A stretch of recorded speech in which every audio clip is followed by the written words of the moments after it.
Welcome to the Rocket Launcher Podcast. This is episode 62. I am your host, Supreme King, and join with me, as always, my co-host. His name is... It's your guy Omazes. Yes. First off, how is everybody doing out there? I would like to say, I hope everybody is nice and fine and well. I know with the podcast... more of the I can't even say that now. At least originally, most of the viewers was more of people that we know. If you are still viewing more of the people that we know, are your lights on and are you flooded? Are you okay? Because we had a little bit of a storm situation in the last couple of days around here. Yeah, I mean, my power went out for like half a day and then it came back on. I heard that there was like tornadoes. I didn't see any tornadoes myself, but and then there was like multiple streets that was like legitimately underwater. And I did see a few of those. I had to like drive through a couple of them at some point. But how about you? How was the storm for you? I mean, I slept through it like it was smacking against my window hard, but other than that, like I've been blessed, man. My power stayed on and everything, so I was all good. Yeah, it was rough for a couple of people. From what I was hearing, I remember seeing something that said like there's an 80% chance that your power will be back on by Saturday night by 8 p.m. Ooh. And I heard this like Friday or Thursday. so it was like, so somebody probably caught the blunt of that. So but anyways, welcome to the Rocket Launcher Podcast. We're here to talk gaming and a few other extra topics towards the end. Big shows came out of nowhere. Like I actually wasn't even aware until like the last minute, but there was the Future Game show and the Gamescom show. And then also a little bit of news that might be a little bit of sad news, but we're going to celebrate the life of Bray Wyatt towards the end, as well as like Terry Funk. I'm going to talk about him towards the end. Not really gaming related unless you play WWE 2K23 or something. But we're going to talk about that towards the end. A very interesting surprise. I met an actual Nintendo ambassador, not one of them like Twitter ambassadors that we've seen in the past, but an actual ambassador, somebody who gets paid for it, and had a conversation with him. And I'm going to talk about that towards the end as well. That's something you really do want to stick around for. You might find some information that will really change your life if you're interested in it. We'll talk about that. And then we're going to talk about, general gaming stuff, right? I got my hands on Remnant 2 finally. My co-host got it last week, so we both have it now. I'm still gonna follow the story a little bit, going towards, I want to say, Game of the Year time, because the story that we were the conclusion we came to was that this was not put in retail stores. We don't have a definitive answer for it yet, but I'm still gonna follow it. I'm just try to figure out why that is, but. Anyways, man, first thing on the show, Future Game Show. They never actually changed the name. It's like it's always Future Game Show every couple like months or something. Yeah. It's like it's literally just called the Future Game Show. But the Future Game Show. So you saw this one, right? I did. General thoughts before we get into it? It was okay. Like nothing really stood out to me. Like it was fine. I think so if I was like itching for a new game to play, then I would say some of them probably looked real interesting. The presentation was nice.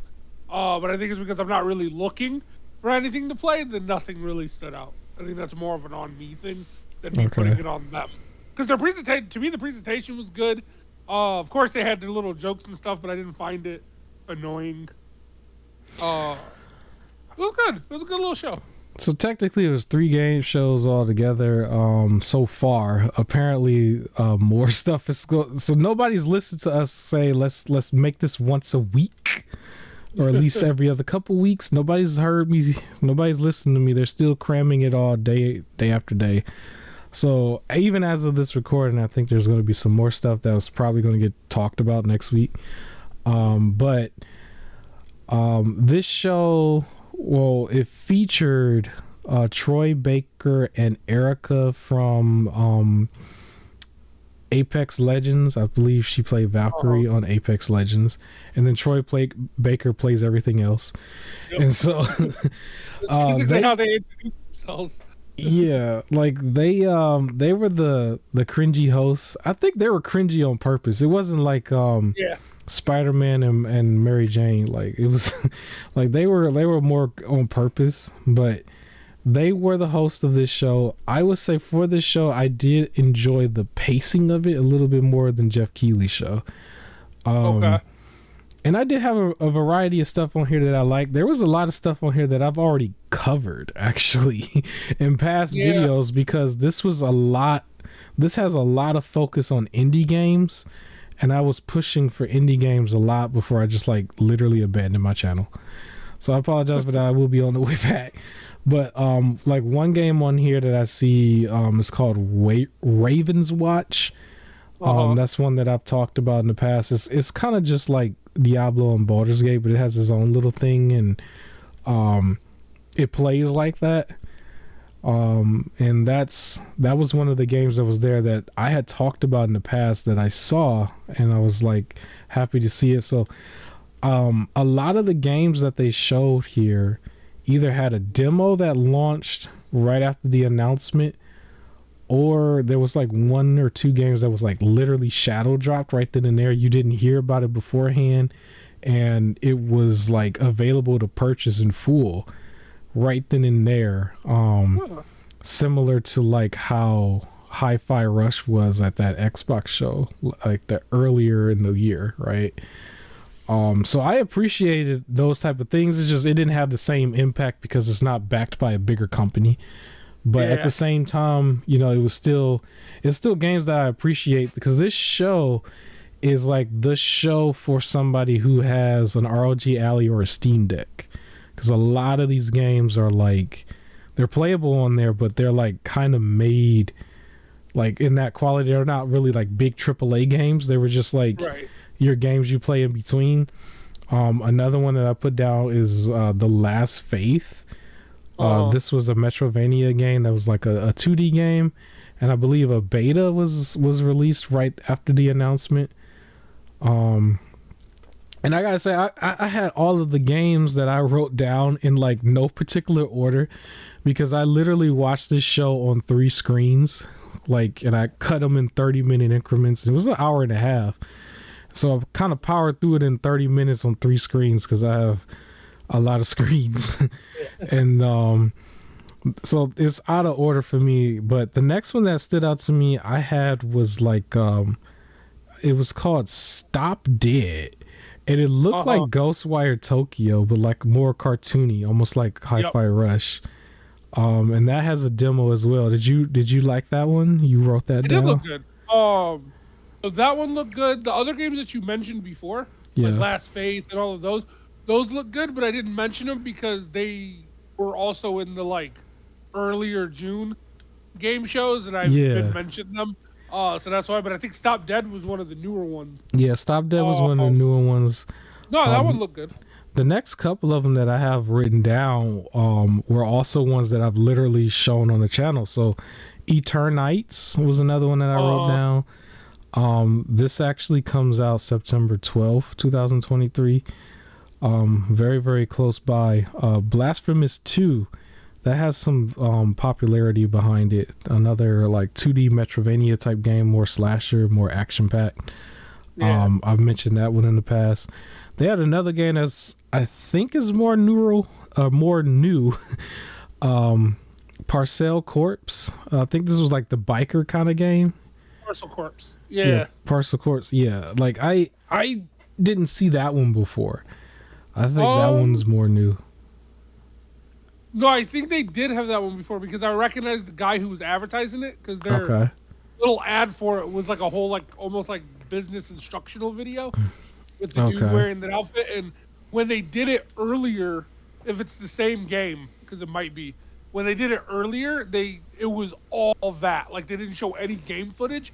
It was just the dude walking around the office talking the entire time during one of the, like, really... It was during that, like, horrible game show where Ember Moon was in the crowd, Athena was in the crowd. And I remember that show. And he was just talking the whole time. It was a really long thing, but he was just in the office wearing a biker outfit, like the bike carrier outfit, just talking. I think those are the same games, but this one was they actually showed the game this time. Yeah.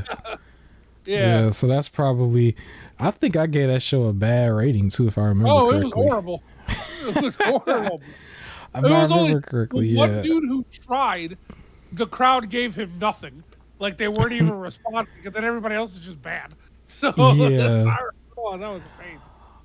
The next one I wrote down was actually a game that I featured in a video as well, but this was like more in the main event slot because I really like this one. This was Vengeance of Mr. Peppermint, which I just thought he's so hilarious because he's almost like this John Wick kind of thing in a way where he's just bashing people's face in and fighting them and stuff, and we don't really know what's going on.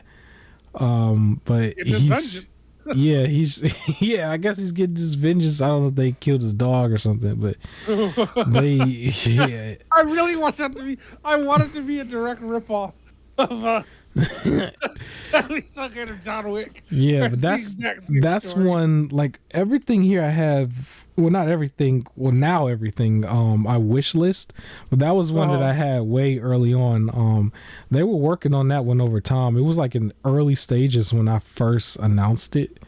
With the first kind of trailers that they had out. But they're like a lot further on now. Now the next one that I wrote down is a very interesting one because there are a lot of people who is calling for Capcom to bring back their game where it was like a Jurassic Park game. I forgot the name of it, but it was like, it's similar to Resident Evil, but it's like raptors and T-Rex.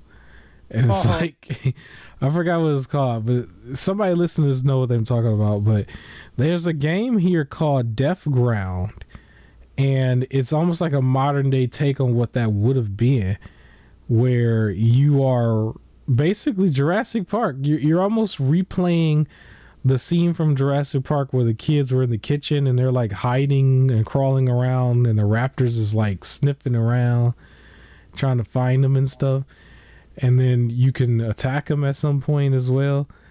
And it was modern day graphics and stuff. Did you see this? Did you pay attention to this? Yeah, it looks good. So I definitely am interested in that because I don't think I've had any, like, we don't really got too much that's like involving T-Rex and stuff. We don't got that unless you count a Godzilla game or something. We don't really got that. What about Exoprimal?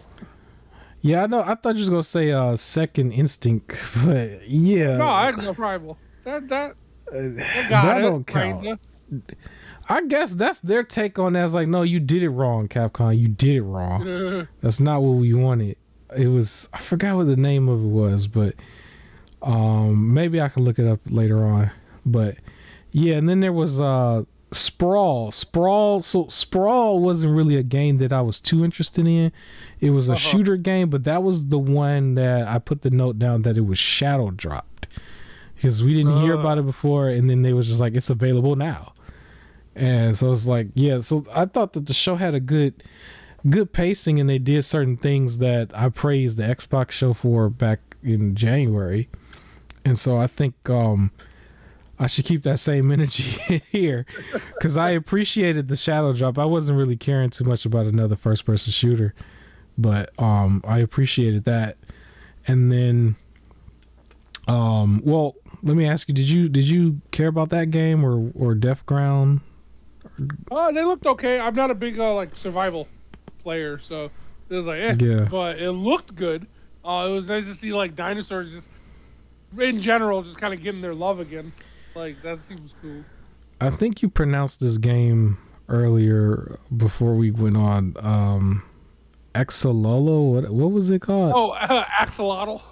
Yeah, AK Axolotl. Yeah. I wrote So that one down too. That was I like a lot of action packed yeah, I'm gameplay. not the biggest of like the top down like shooter type of games, unfortunately. I'm Yeah. not the biggest fan, but the advertisement for this one is great. It's been looking good since they first advertised it, and they had this little song where they were just like, "It's a lot of axolotl," like they kept like singing it over and over. Yeah, it was kind of like getting stuck in your head a little bit. Yep. This reminded me of Vampire Survivor a little bit, but just a little bit more action packed, different graphics.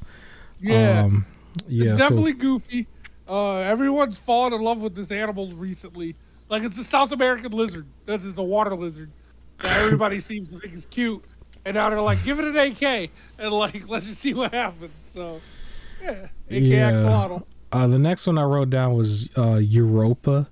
They had a demo for this as well. I think this was the one where you glide and stuff. Like you were kind of like they had somebody glide. I think that was this one. Yeah. I've wrote this down before. This is not new either. This and the next one, Super Adventure Hand, which is like more of the Addams Family kind of thing. That was like really fast. That was during the point where they was just like, we got 8 games and we're gonna do it real quick. And that was one of them that I have featured before. But yeah, that was pretty much everything that I have from the Future Game Show. A lot of it, like I said before, is still 2D games that are more indie games. That's definitely good for like the ROG Alley or the Steam Deck, or and the Switch. We could throw the Switch in there. And yeah, as a show, I honestly did give it a 7 out of 10. I thought. Fair. Because I liked a lot of the stuff. I wrote a lot down, and I liked that they had a shadow drop. I liked the pacing. I think Troy and Erica were cringy on purpose, and they did a good job at being cringy on purpose. I just didn't care too much for it being cringy. But Troy overall, does really well at playing arrogant. Like they had a minor joke that was cringy, but I thought was really funny at the beginning. Like it was still cringy, but like. When he's like, you may recognize me from a lot of things, like Last of Us, and she went, "Oh, you were on the show." Yeah, like that little joke there, where it's just like, "Yes," and he's like, "That's part of what I did for that," and he's like, "I got a lot more shine on the game than the show," but yeah. it was just so like, "Hey, oh yeah, you were in that one episode." It reminds me of it was an SNL sketch where it was Questlove. Right? Who was on there, and they were like, "Oh yeah, you was on Yo Gabba Gabba," and he was like, "What episode? Like 8 years ago?" Like it's like all the stuff they've done, and you're like, "Oh, you're this person from this one very specific thing." So yeah. That was great. It's like you're from that one episode of Last of Us. I thought that was funny. Yeah, it was. I thought I caught that part too. Shout out to Troy Baker. He literally is in everything. Yo, he is. He's in everything. Is the voice. But I said this is a 7 out of 10. What would you rate this? How you feel about the whole show? I think 7 out of 10 is fair. I don't feel comfortable going higher than 7 just because a lot of what they showed has been shown before. So a lot of the stuff I was already interested in. And I think Jeff Keighley's show was like even worse in that regard in a way because almost everything was shown before. I don't think there was too many surprises that I wrote down that I liked. But when I look at what I wrote down as far as like what I saw that stood out, everything we've already known about. Some of the stuff there too I've also already covered and bought. There's some stuff here that I already bought. So but before that, I did wanted to take a quick detour because I wanted to do this while we were fighting the robot on screen. So there is Borderland footage on the screen. At one point we were fighting a boss that was a robot, and in my head I'm thinking like, okay, this is where we should talk about Armor Core. But I guess we missed that mark. But that's okay. But I do want to mention Armor Core. So Armor Core has caught on. Armor Core 6. I forgot what's the other part of the name? What else did they say? I forgot. But Armor Core 6 at least. Armor Core 6 Fires of Rubicon. Okay. Yeah, that sounds right. Fires Okay. of Rubicon. So Armor Core 6 is doing relatively well. It's not as high as Elden Ring. Now, some people probably still think Elden Ring was like super inflated because they had that 9.7 out of Yeah. 10 from the Metacritic. This is actually an 8.7 on the Metacritic as of right now. 8.7 on Metacritic, so it's not perfect. They might have some flaws here and there. There are still some people saying that it's hard. I was Armored Core is watching. always- Yeah, I was watching some people play like even earlier today. Like play like some of the robot bosses, and they were still kind of losing back to back. Uh-huh. So it's got some difficulty. It's not completely Souls like, but it's got some difficulty. Yeah, so that's what I was gonna say. Armored Core is never. It's not like Souls like craziness, but even I remember as a kid, it was on the harder end of video games where it's like you can like do random stuff for your robot, but you do have to take in consideration what you're doing, because them bosses will fight back. It still looks like Wartech fighters to me. It's just you're on the ground and not really like you're not like in the It's so air. funny that you make that comparison, because for me, Wartech fighters just look like Armored Core in the air. Yeah, that's what I was gonna say. Like it looked like the Power Ranger movie from 1995. Yeah. Like when they went into space for the last second to do the actual fight. Like that's kind of how that looks. And it's like this is like on the ground. This is Wartech fighters on the ground. I don't know. But Armor Core 6 is doing pretty good. 8.7 Metacritic is good overall. But is it going to still be in the game of the year category? I don't think so. Maybe not. Maybe a runner up.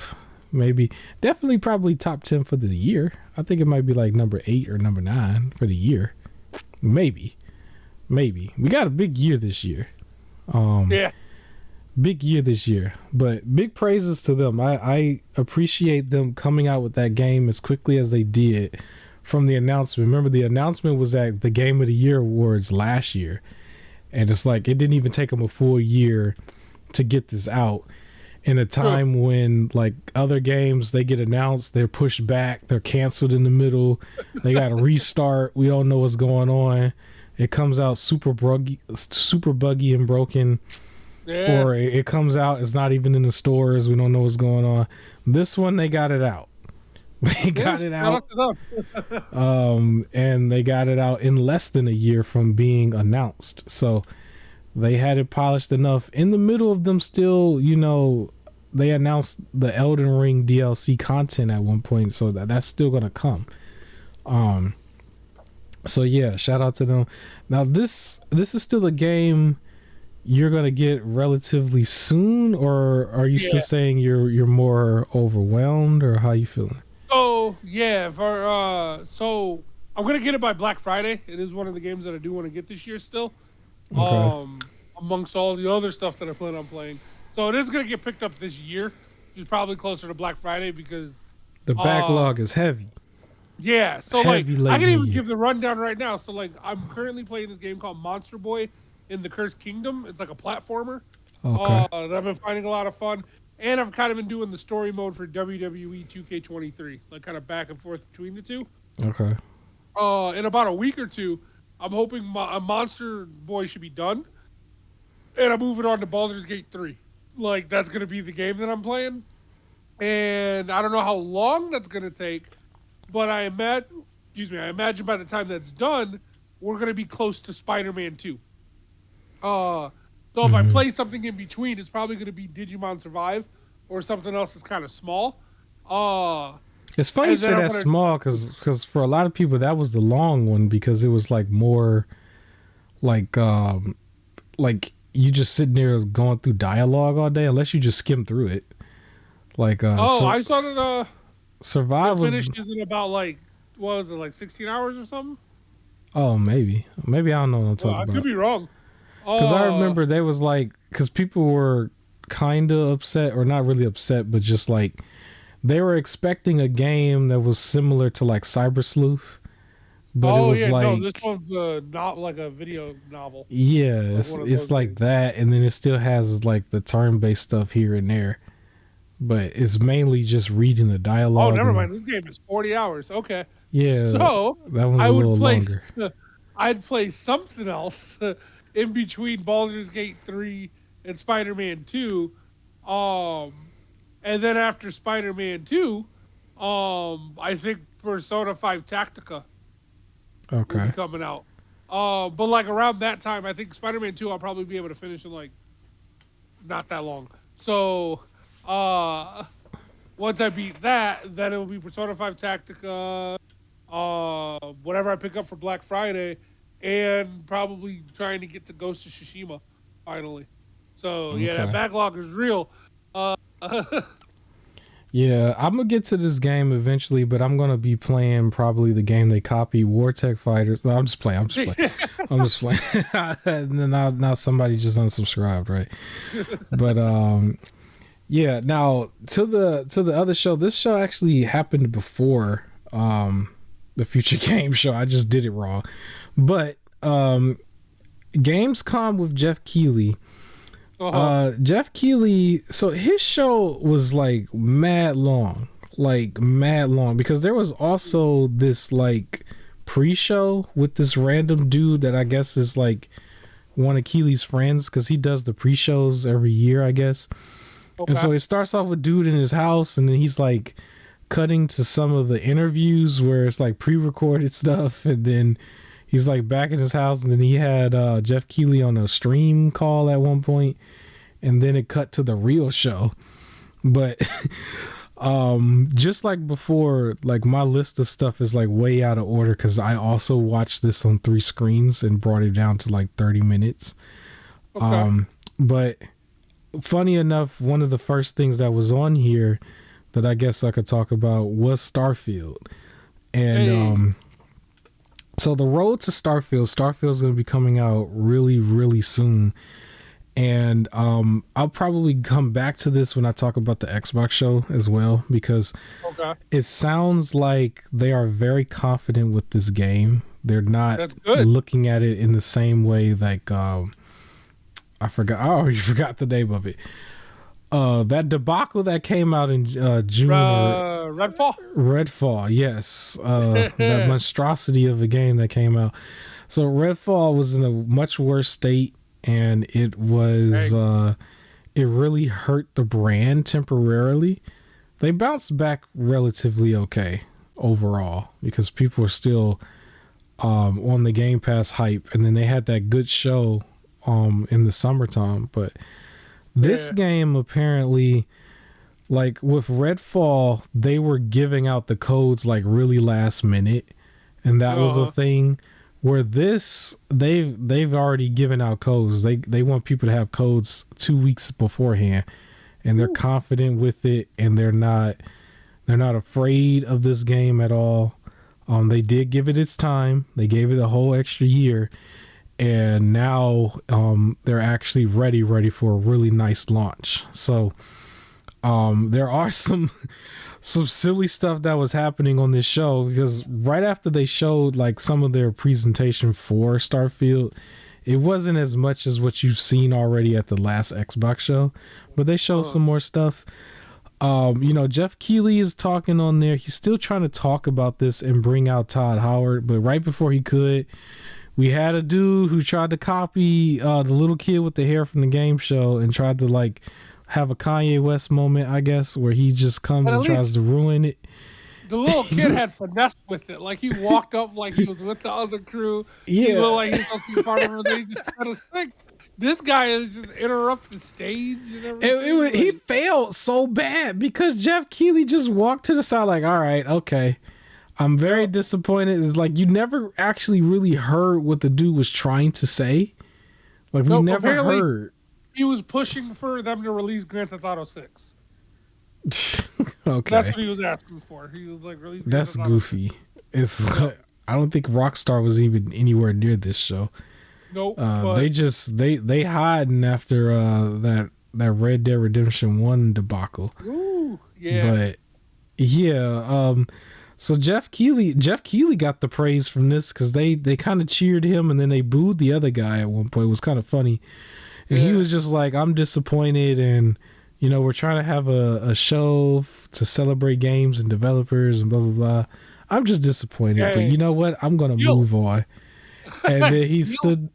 They got the other guy off stage, and then he stood there for a second, and then he kind of got like an ovation for that, because he was like a really class act. And then he finally brings out Ty Howard to talk about Starfield and everything. They're very confident with this. I guess I'll mention that right now because I didn't really put too much on there from the Xbox show, but okay. Well, I gotta step away for 1 second. Some behind the scenes stuff. So go ahead and talk about Starfield. I'll be right back. yeah, like on the Xbox show, they had Phil Spencer at the end of the Xbox Gamescom show, and he really was just talking about the games that he was playing. And when he started to talk about Starfield, he basically was just talking about how he's confident with that game and confident with giving people the codes for it. And I think that's a big deal because when you look at how they treated Redfall, like they didn't want to pull out the codes until like the last minute to go out to all the reviewers, and it was almost like they were trying to hide that it was going to be like, not really released in a polished state. And it wasn't. They had very bad AI and everything with that. And Starfield, he was very honest about Starfield when he was saying like in the first 2-3 hours of playing the game, you're probably going to feel overwhelmed because there's so much that you can do. And then afterwards, you're probably going to get lost in some of the side quests. And then the game just really opens up from there, and you'll be able to just do so many different side quests and just do so many different things and just get lost in the game. And that sounds like what Skyrim was for a lot of people, a generation and a half ago. And it's just probably going to be just like that now with this game. And that's going to be a big deal because it sounds like Starfield is going to be the game that people wanted, that was a natural progression from Skyrim. Skyrim in space, Fallout in space, that kind of thing. And so I think they got something good here. They finally got a big one on their roster. And we'll see if it's in the Game of the Year contender spot, later on this year. One thing, though, about it, there was some other news here with Starfield that was probably, it's not really negative news at all, depending on how you look at it, but apparently there was a leaker. I'm assuming maybe it was someone who got their hands on the game a little early with the review copies or whatever, and they tried to upload information on this game, maybe some footage.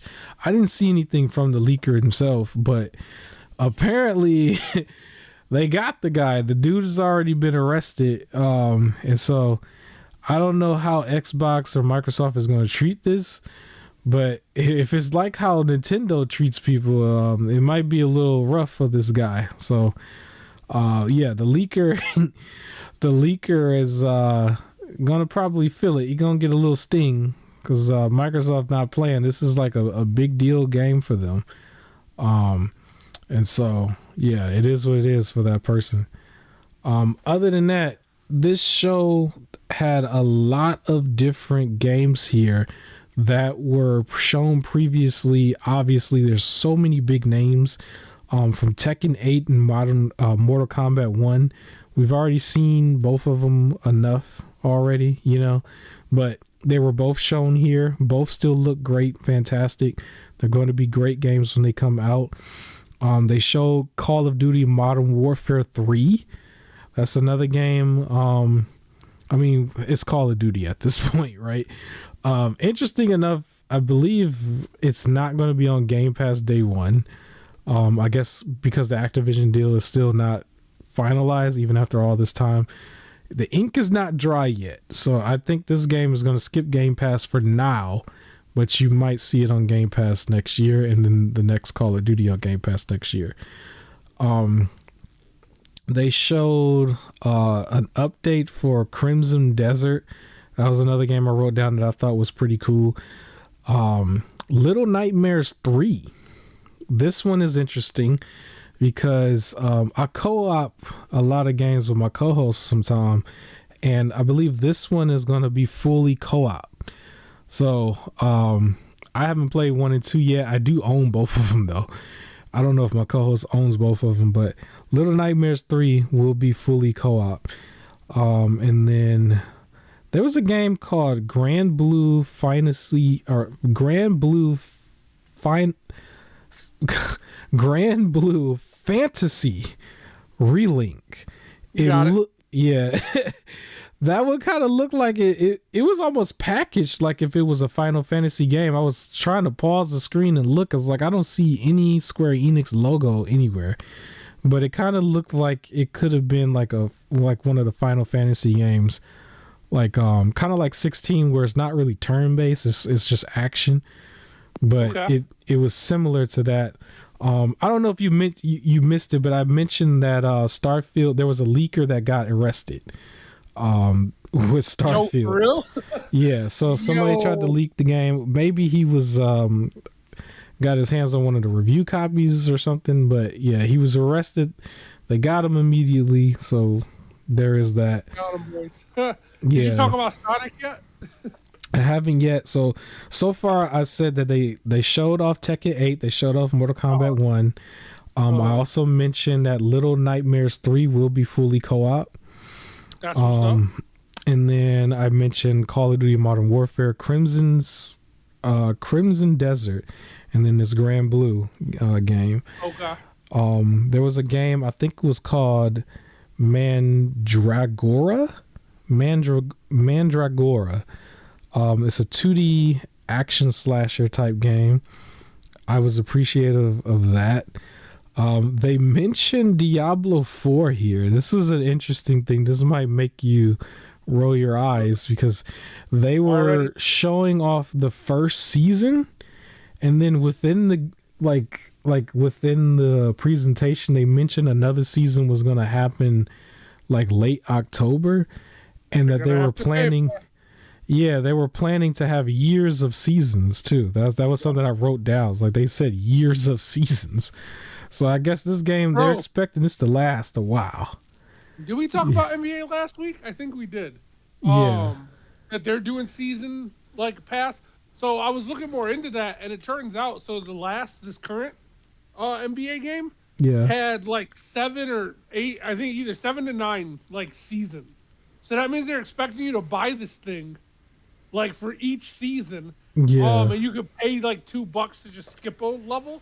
So somebody put all the math together and said outside of actually buying the game, in order to fully enjoy everything the game has to offer, you have to pretty much give an extra $500. Now, for Diablo 4, can you look this up for me real quick? Was this $60 or $70? I know it was full price. But it was $70. It's a full price game, right? Yeah, $70. With a digital deluxe edition for $90 and an ultimate edition for $100. Yeah, so imagine you buy the ultimate edition and then you're still kind of paying into this thing. You're still going, I guess. Yep. But and it's whenever I heard people, so again, and I made this argument before, when you say, oh, the things you're buying is just cosmetic, the game is a looter game, so the whole thing is cosmetic. The whole point is you do things for cosmetic. It's just cosmetics with numbers, and they're selling you cosmetics without numbers. That's not cool. Which is going to tie into one of my topics later with the IGN video. But another game that I wrote down. Now, this was kind of a highlight, I guess. So they showed a story trailer for the first time with Lords of the Fallen. Nice. Lords of the Fallen was a game that I've also covered in the past. This is another Souls-like game that's not from Software. This will be coming out October 13th, and it will be full price. That's another game that I kind of want. Yeah, this one, I didn't know this was going to be a full price one, though, because when I showed off games, I put like a lot of indie games together, and I looked at this game like it was an indie game, but this one Yeah. is priced at $70. This is full price game. And it does still look like a Souls-like game. It doesn't look as polished as Elden Ring, but it is priced actually more than Elden Ring. Technically, Elden Ring was $60, so this is 70. So it's gonna have to deliver. I Unfortunately, wonder I how can't. many people is gonna confuse Lords of the Fallen with the Lords of the Fallen. I don't know. I've been buying all of the Souls likes, usually when they go on sale, but like I don't know. Like if you really sit them all down, like there's still Wolong Fallen Dynasty, right? We got Lies of P that's going to be coming out. Lords of the Fallen coming out, right? Then you have all the actual From Software games, but if you just keep it just modern, Elden Ring, right? Demon Souls remake, you can consider that one a little bit more modern. And then there was like Thymesia that was like trendy for like a month or two. It's like there's a bunch of these. There's like a bunch of them just popping up everywhere.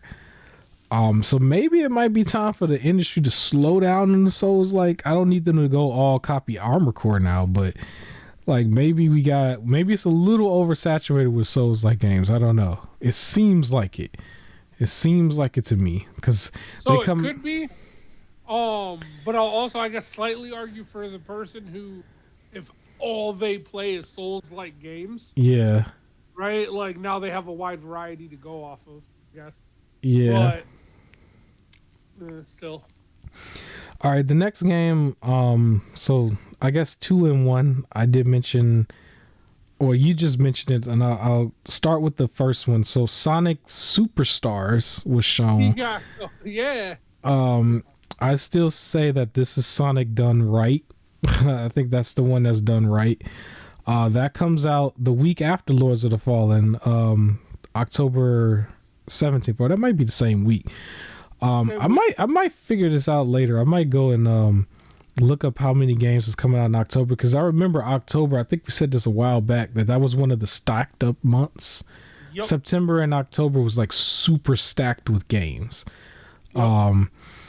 So yeah, but this is. I wonder how many of them are gonna get over. Because remember, we always talk about where I say like I feel like one game isn't gonna stop you from getting another one. Yeah. However, sometimes that is the case, and with Spider-Man releasing that month, I wonder if that's gonna affect some of these other ones. I think Black Friday is going to be really good this year, because usually when they piled up on each other like that, the inventory is crazy, and I think that's what Remnant was trying to avoid. But yeah, some of these games are gonna drop like flies. Like they're gonna drop. But yeah, Sonic Superstars was shown. That's the game that's gonna be coming out, and then they showed new content for Sonic Frontiers that kind of came out of nowhere.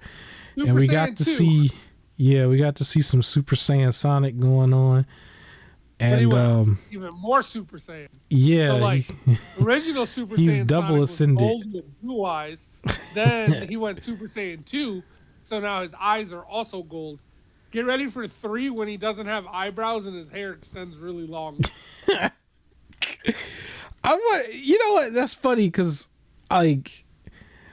We were just talking a couple weeks ago, or maybe last week, about the cease and desist that finally happened to Nintendo, right? Yep. And then there was like all of the cease and desist that Nintendo just does. But there never was any energy going towards Sonic from Dragon Ball Z. And Sonic as a franchise is older, I think. I don't know. I have to look it up. I don't know how that is. I feel like it's for a variety of reasons. One of which I can attribute maybe to the fact that like Super Saiyan wasn't initially intended to have blonde hair. Yeah. It was when they were releasing the manga, the hair standing up, but they were running low on black ink, so they just didn't color it. But the later editions of it though. Well, yeah, because of yeah, they started doing more stuff, but the original Super Saiyan was just going to be standing up hair. It's just they didn't color it in, so everyone took that as that means it's blonde. And then it just kind of stuck. Yeah. So I wonder if like that's why they're like, well, we never intended for it to be blonde, so we don't really care, or Yeah. it might just be gold is considered ascended, so they don't own that. Because technically it's supposed to be with the Chaos Emeralds, but once he goes through it, he literally carries himself like a Saiyan. Like he was standing. Because even with this commercial, like his cockiness and his like his demeanor, and then like the way his hair was, and the way he like how they animated his eyes and everything, like he basically was a Saiyan.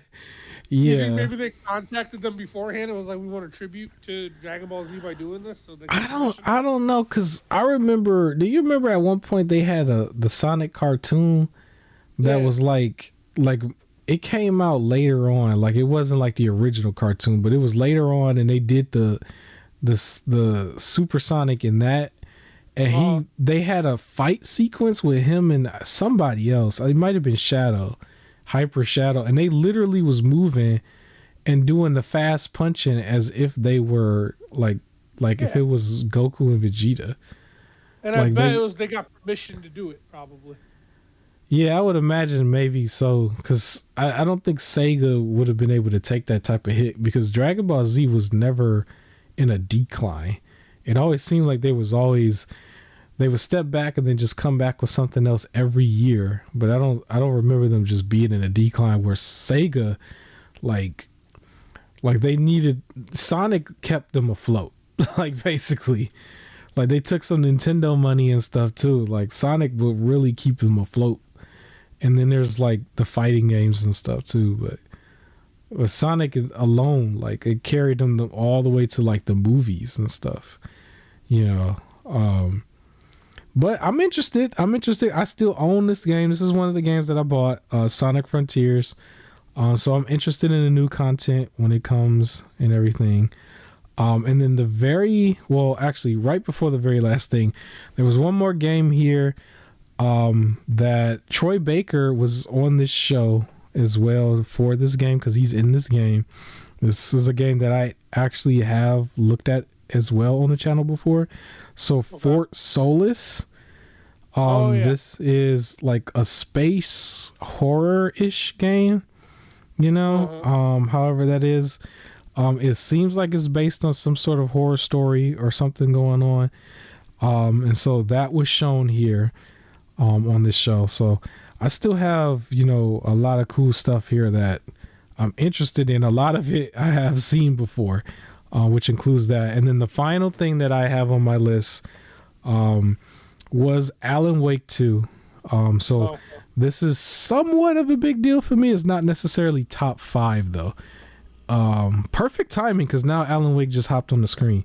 So yeah, Alan Wake 2, I think it was asked, is Alan Wake going to be playable? And I think the reason why they asked that was because the footage that they showed before, they showed that cop, it was a black woman, and the way she carried herself in that, it pretty much showed that this game was heavily influenced by Resident Evil 2 remake, because it kind of looked like that, but we never really saw Alan Wake in a gameplay sequence. And so they played it off on stage. It was like, is he playable? Let's take a look. And then you see, you know, Alan Wake is actually playable.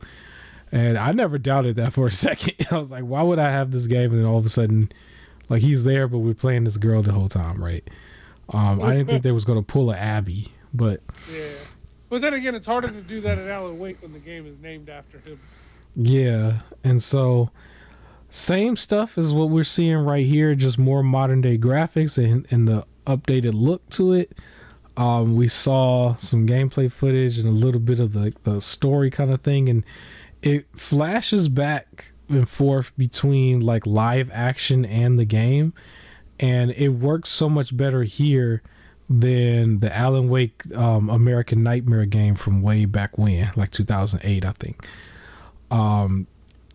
So this game comes out October 27th. It seemed to be widely praised by the audience. There was no controversy coming up or them explaining anything about them not having a physical release. That's still a big deal to me. I'm still going to play it. I'm not playing it day one though. Like October is too close. I actually wanted to jump to one of the Resident Evils actually in October. One of the Resident Evils that I like, one of the newer ones, because all the Resident Evils that I played were all the old ones. So I wanted to play like one of the more HD ones, either 7 or Resident Evil 7 or Resident Evil 2 Remake is where I'm at right now. Depending on the timeline, it's gonna be one of those. I'm gonna figure it out. Maybe I'll flip a coin or something. But amongst yeah, the rest of my backlog, I also wanted to play Have a Nice Death. Yeah. So that was pretty much the show. I don't think my co-host didn't see it. I saw it. I thought overall the pacing was a little bit slower than the other show. This is more of a Jeff Keighley thing. He really likes to bring developers on stage and give a quick interview live on stage, I guess. Yeah. And it works to the disadvantage in a way, because it kind of slows it down. And then there's this growing situation now that he might need to have a meeting with his team, because it also opens up the door for like random people to want to just jump on stage. And so that's something that they're going to have to address, because I don't think I would want to see, even if it's funny, like I don't think we should see another person jump on stage during the Game Awards this upcoming December. It can't be every single time. Yeah, and it seems like somebody, I mean, it was just one person who tried it, but it could easily be an ongoing thing, because now we can have like another person who might try it, because they have to jump on the bandwagon. Yeah, even though this person didn't get what he wanted compared to the last time, it still could have went bad, because if we detour for a second, there was the person, if anybody's cultured, they would have probably seen this. There was someone who tried to rush Dave Chappelle's show. Yeah. And then like security like busted him up, basically broke his arm and everything, right? And it's like, in this show there was no security until like it was too late, basically. Like, I didn't think anybody was gonna do any harm to Jeff Keighley. He didn't do any harm. He was just being an idiot. But it was just way too easy now, because after the last time, like a kid went unnoticed. Like everybody thought that he was with them until like the last second, right? And he really looked like he was probably with them. And then it was just like he said something, and we're like looking at him, and then it became a meme and everything. And he had like 15 minutes of fame, and people was putting him on their YouTube channels and stuff for a while. The other guy is definitely not going to get that treatment, right? No. He's not going to get that treatment. But the one thing is, like, I don't want to see this keep happening with Jeff Keighley. Jeff Keighley, whether you like him or not, or the show, he still worked hard on his brand, and he really, really like takes that serious and plans a lot of this stuff way ahead of time. We might not want to see a full orchestra or a whole bunch of random celebrities show up to be on stage sometimes, but like he puts in a lot of work to get that done. And I still appreciate the show, even if a lot of stuff is like shown beforehand or whatever. But it could have went left if he was wanting to harm Jeff Keighley, because he got up there, was right next to him the whole time, and the dude was just, being an idiot talking about, I guess, Grand Theft Auto 6. But what if he wanted to do like the Bret Hart situation when Bret Hart had his like Hall of Fame speech? You remember that? That was nuts. That was nuts. It's like, and these were wrestlers and stuff, and then Ronda Rousey's husband and everybody. Like, people got licks on that dude, as they probably should, because he tackled Bret Hart, and Bret Hart is an older gentleman, right? We don't want to see nothing crazy happen with Jeff Keighley. Maybe these guys didn't really have that type of intention, but like, it's not the time or place, right? It's not the time or place. So Definitely figure something out about that. But overall, with the show, I do think it was a little too long. The pre-show included with this was like 2.5 hours. The live stream itself also gave you like a 30-minute wait. The video was like a 3-hour video or something, I guess. I think that's way too long. He almost could have just had 2 shows. Like he almost could have had that. But he got that really big stage. Everybody puts their biggest games on his show. They don't really go to anywhere else. But for me, I would say it was like a 6 out of 10. I still liked what I saw, but majority of it I've already seen. And then there's the game like Sonic Frontiers I've already gotten. Some of these games I literally already covered on the channel. So like Lords of the Fallen. So yeah, 6 out of 10. It could have been better, but it's okay. I think at this point we expect Jeff Keighley to keep doing the interview stuff. He stopped on the music, but well, actually I can't say that because didn't he have a music selection at the Game Awards? Like he did. He had a music selection. Somebody they sang like that Spanish song at the beginning. Yeah, and then they did a God of War song towards the end, and it was basically the God of War show. They didn't do the music this time, but they still did all the interview stuff. So, but I mean, if you're in person, maybe it's a different experience in person, because it's like maybe it's refreshing too if you're watching a bunch of Game Awards and then Christopher Judd goes up there and does a whole sermon. You might want some music or something to calm you down. Yeah, but that's all of that. I want to take a quick unofficial sponsor break to go into the middle of it, and then we're actually going to be wrapping up a little bit quicker. But unofficial sponsor, these people need to sponsor me. They need to sponsor me at this point, man. We talk about them every week, but we just give the people some give them some game, so to speak. No pun intended. But Epic Games is the unofficial sponsor I talk about every week. If you remember, you do not need a credit card or debit card on file. You just need to create a profile, use your same gamer tag as you do on any of your other platforms, and get in here and start claiming some of these free games. And then once you get something like the ROG Alley, that's the one that I recommend because you can just download the app, log in, and everything is right there. So from now to August 31st, the game that is a free game to claim is Homeworld Deserts of Karaka. I think I said that right. I don't know. Homeworld though, the Homeworld Deserts of something I can't pronounce. But yeah, that's the free one. And then from August 31st to September 7th, they have a game called Cave Story Plus. Okay, so there's not 2 games a week anymore. It looks like they're back to doing just 1 for right now, but sometimes they give you 2 games each week. And then we're going to be getting close to the holiday season in just a couple months, and I remember that's when they do like literally 1 game per day for like 21 days of Christmas or something. I don't, if you remember that, they do 1 game a day, and then in that sequence there's like 2 AAA games usually, and then a whole bunch of indie games. So definitely make sure you create a profile and start claiming all these games and those games. From here to then you'll probably be looking at like 30. Right, that's a lot of games. Yeah, so that's my free games and sales. Now, I want to include something here that's special. I want to talk about something that happened while I was inside of a Walmart. It was pretty interesting. It'll go into your other topic kind of as well. But I ran into a Nintendo ambassador. Yeah. It's like, how does this happen, right?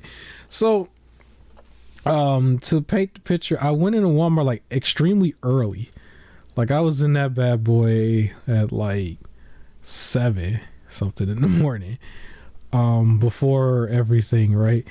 And so I actually was in the area, there was stuff I had to do in Walmart, but I like to go into the gaming area and some of the other areas.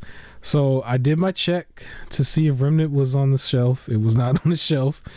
But then there was this guy in there who had like some stuff, and he had his iPad, and he had something he was like writing stuff down on, and he was taking pictures of like the displays, and he was basically replacing the Tears of the Kingdom display with like Pikmin 4, right? And so he was in there, I was in there, and I saw him like setting it up like as a vendor, and my thought was he was a vendor, but then he had like this official badge, and then I just started to notice for a second that he had like the official Nintendo colors on. Like he was full colored out. And like if anybody, like if you go online and you see any of like their events, like you'll see they'll have black, gray, and orange.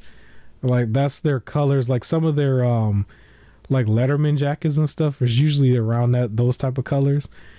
And so he had that on. He had a nice like gray shirt that was a Nintendo shirt. And he had, it's funny, it's like I'm explaining his outfit, but it was just like, he had all this Nintendo gear. Like he wasn't just like a vendor. And then he had the badge. The badge was like white and orange. And it had his face on it and stuff. And it just had, Nintendo's name was on everything.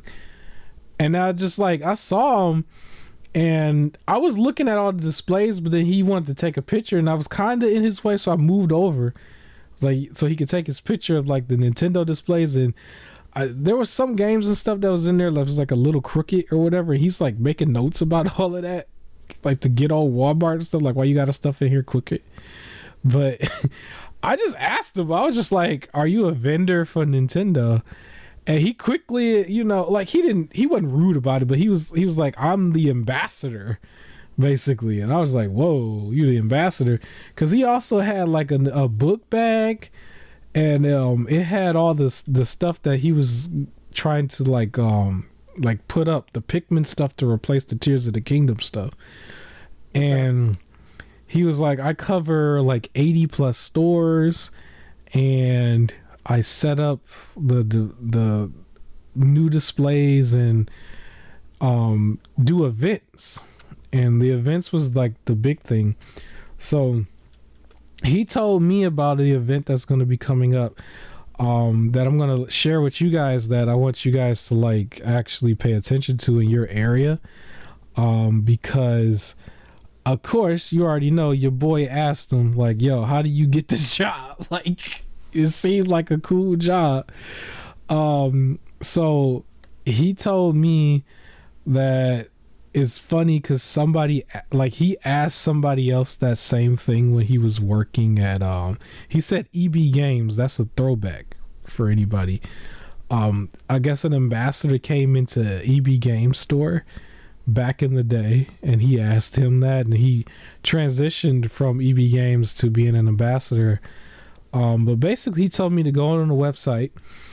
So Nintendo's website, just like if you was to go on there and buy a game off of their website, and what you would want to do is go down to the career section that's going to be at the bottom of the website, just like how you would do anywhere else. Now this is for anybody who really wants to work for Nintendo.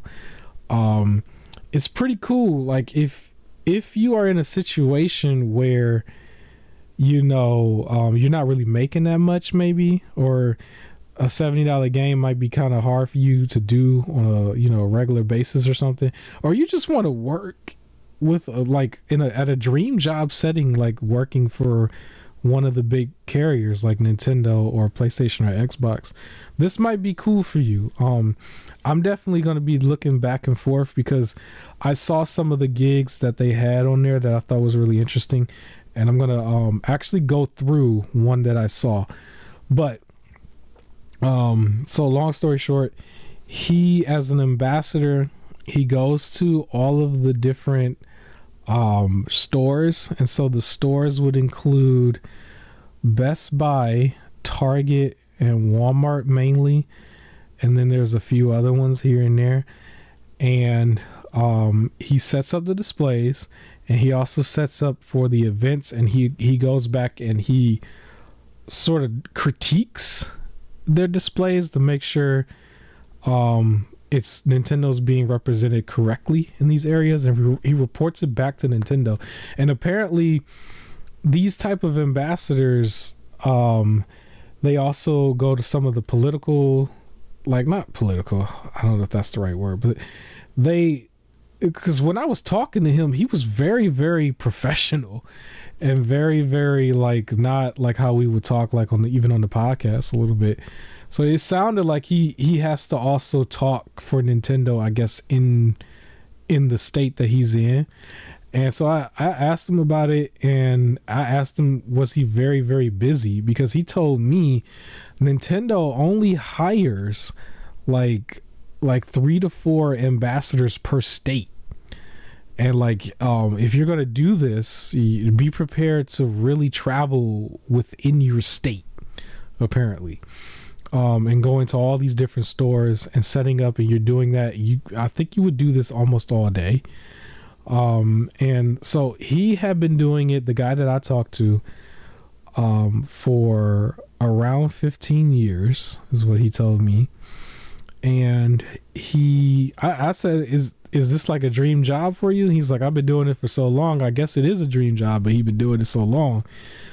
And he told me where to go on Nintendo's website. And so it's exactly what I said. It's, on Nintendo.com, and then you go down to the career section. And so in the state that I am currently in, it's not available right now, but it is available if you are a viewer that is living currently in New York. You might want to hop on this, because apparently there is only, a few people that they hire. But I wanted to go over the description because I found the job under their website for New York. So it's called ambassador. It's simply just ambassador. Now the one in New York, they are looking for someone to do this part-time. And the main thing you're going to want to know is how much do they pay. They actually put it on the website. So it says this position includes a base pay range of $18.96 to $28.44 per hour. And this is obviously based on your experience in this type of field. The experience that they're looking for is for somebody who's done something sales related within a retail environment. You only need to have a high school diploma or equivalent. So they're not asking for you to have a degree. You need to be able to develop game knowledge and experience, is what they say on their site. So they want you to be very, very knowledgeable of the Nintendo products. A lot of you guys are probably already knowledgeable about that anyway, right? If you're following a gaming podcast, I think you know some stuff. They also want you to be able to perform routine display repair and maintenance. So if you see some stuff, I guess, in the store looking a little crooked, looking a little broken, you're going to probably have to fix that. You're also going to periodically have to set up stuff where you're going to lift 35 to 45 pounds. I would imagine that's probably when you set up the events, that type of thing. You're going to be, in their description, walking, sitting, bending, twisting, standing, and reaching. That's what they said. That's going to be a physical requirement. You may be required to work both inside and outside. Flexible work schedule. This includes weekends.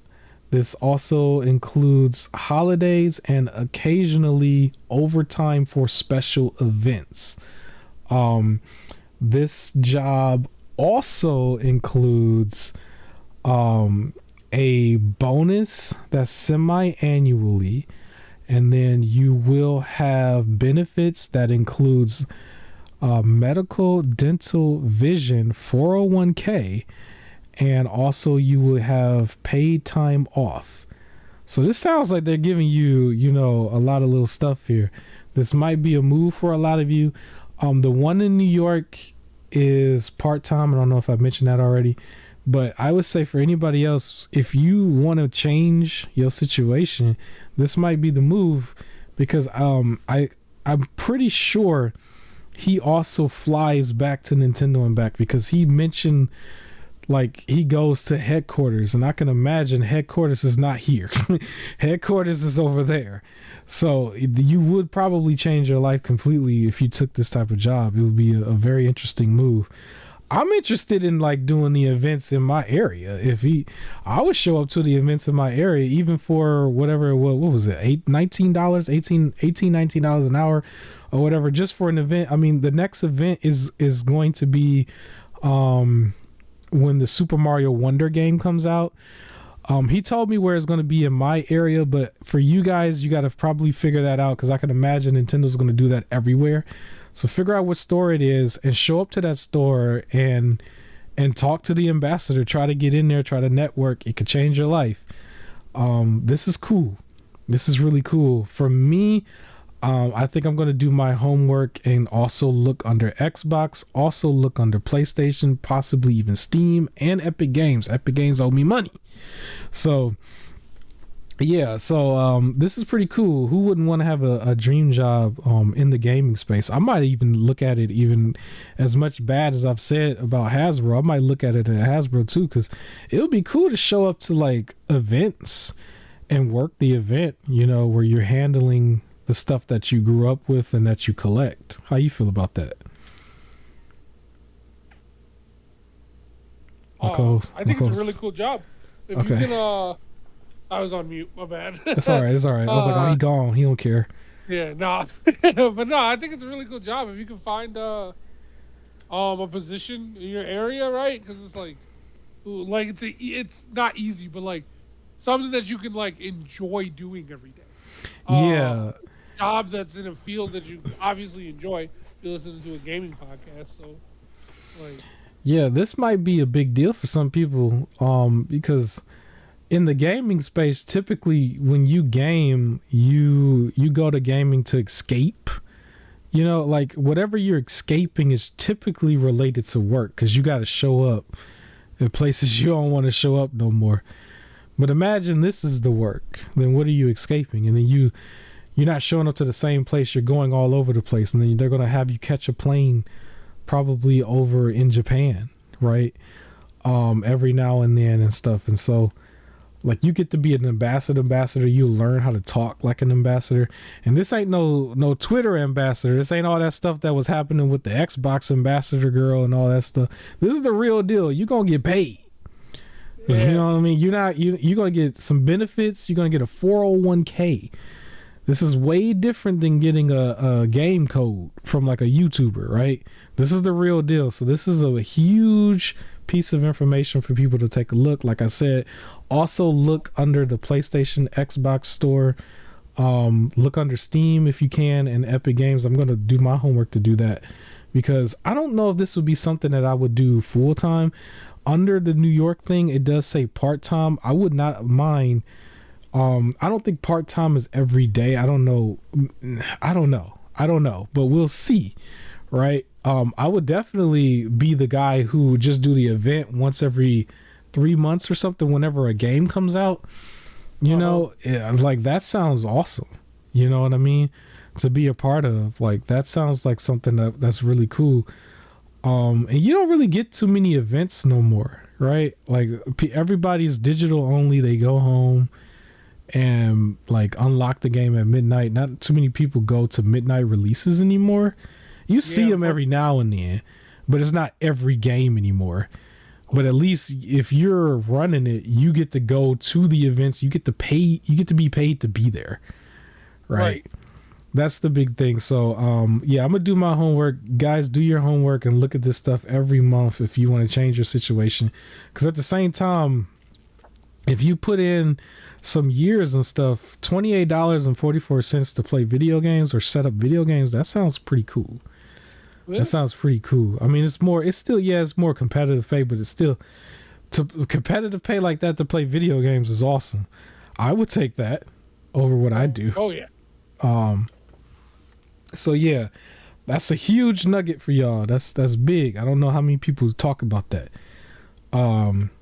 But I guess speaking of people who are ambassadors, there's going to be a new Mario voice because Charles Martinet is retiring. It's the end of an era. He's no longer going to be the voice of Mario, Luigi, Wario, and Waluigi. He is now going to be an official Nintendo ambassador, just traveling the world to advertise Nintendo stuff. It'd be funny if they pay him the same way. If they pay him the same, like no, they gotta pay him like double. Like, you can't pay him. Yeah, he's legendary voice. So, like, that means after this next Mario game, I think this will be the last one he's done the voice for. Everything after that is going to be a new person, unless they recycle his old voice. It's gonna be Chris Pratt. That's what y'all gonna get. Y'all gonna get Chris Pratt. He gonna get a new voice. He gonna be like, Mushroom Kingdom, here we come. I'm like, all right. That's what's gonna happen. But yeah, Charles Martinet is now also an ambassador. Yeah, and so much respect to him. I believe he did this for more than 30 years. Yeah. It's crazy how much time was gone by. It's crazy too that he was still in the movie but didn't play Mario, but that's a whole nother thing. But who knows, man? Who knows? He might he might do a scene every now and then. I don't know, because if you're gonna show up, because as an ambassador, you still got to catch a plane somewhere and talk, and all his whole job was to talk. I don't know. It's kind of strange. It's like, well, you could just catch the plane to the recording booth. I'll let it go. I don't know. But much respect. 30 plus years. I think it was like 35 or 30 something. Like, much respect. That's a cool gig to have, man. And maybe so for some of these guys, like, you can get in. If you can get in as the ambassador, then you figure out how to network. You can move around. Maybe you can get a gig where you can be at the level of the Bayonetta chick, where they was like, oh, we're only gonna give you like $4,000 at least to do one line. It's like, maybe you ain't got no you don't got no experience yet, but once you start getting your foot in the door some of these places, this is better, you know. It beats fast food, right? It beats like somebody breathing down your neck all the time, because if you're going to different stores, it's you driving, you know, right? And you're showing up and you got the official, they're gonna give you some nice clothes, right? They're gonna give you a lot of cool stuff.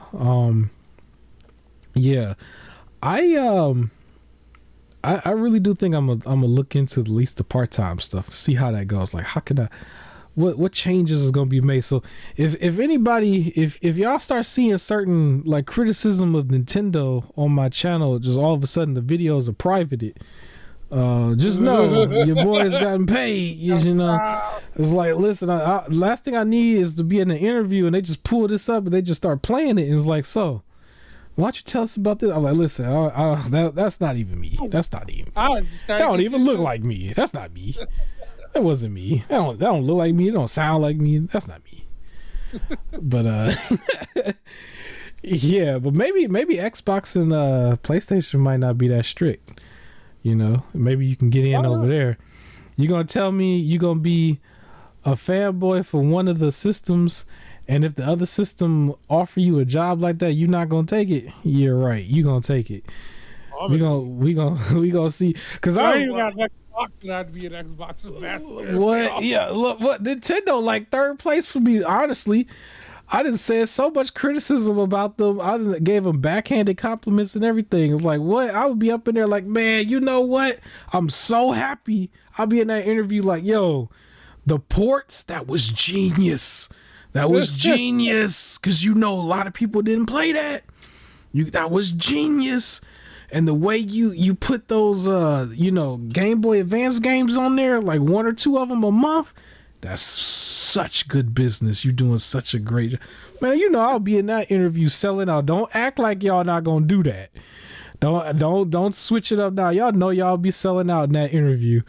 Like, absolutely. What? I'll be in there like 60 frames. Man, with 30 frames. There's 30 frames over here. You can't even see 60 frames. Right. Whatever. Like, I got glasses. I don't even need to see 60 frames. It might as well just be 15.